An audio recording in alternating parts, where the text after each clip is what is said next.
Start.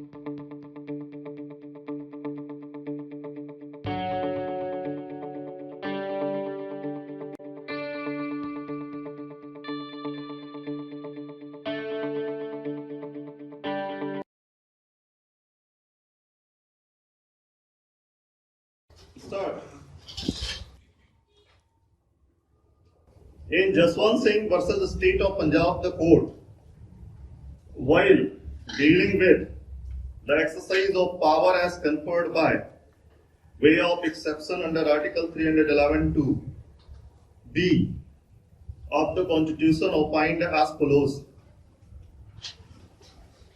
Clause B of the second proviso to Article 311(2) can be invoked only when the authority is satisfied from the material placed before him that it is not reasonable practicable to hold a departmental inquiry. This is clear from the following observation at SCR, page 270, a Tulsi Ram case. A disciplinary authority is not expected to dispense with a disciplinary inquiry lightly or arbitrarily or out of ulterior motives or merely in order to avoid the holding of an inquiry or because the department's case against the government servant is weak and must fail. The decision to dispense with the departmental inquiry cannot, therefore, be rested solely on the ipse dixit of the authority concerned.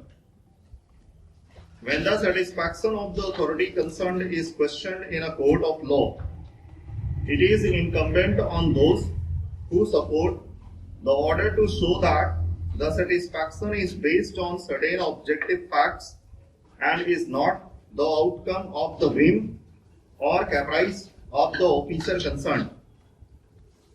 After so stating, the two-judge bench quashed the order of dismissal and directed the appellant to be reinstated in service forthwith with the monetary benefits.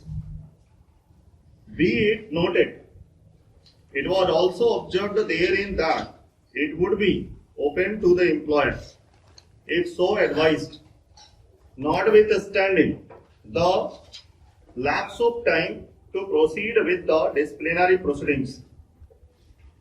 Recently, in Reena Rani versus State of Haryana, after referring to the various authorities in the field, the court ruled that when reasons are not ascribed, the order is vitiated and accordingly set aside.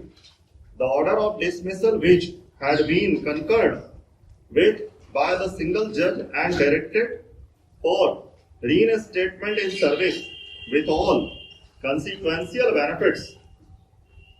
It has also been observed there in that the order passed by this court would not preclude the competent authority from taking action against the appellant in accordance with law.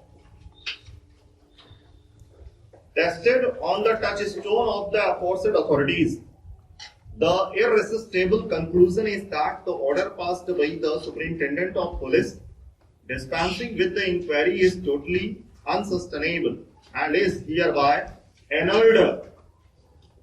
As the foundation founders, the order of the High Court giving the stamp of approval to the ultimate order without addressing the list from a proper perspective is also indefensible, and resultantly the order of dismissal passed by the disciplinary authority has to pave the path of extinction.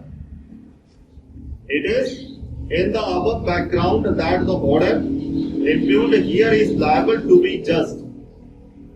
A perusal of the order assigned in this writ petition shows that the disciplinary authority has taken a self-contradictory stand.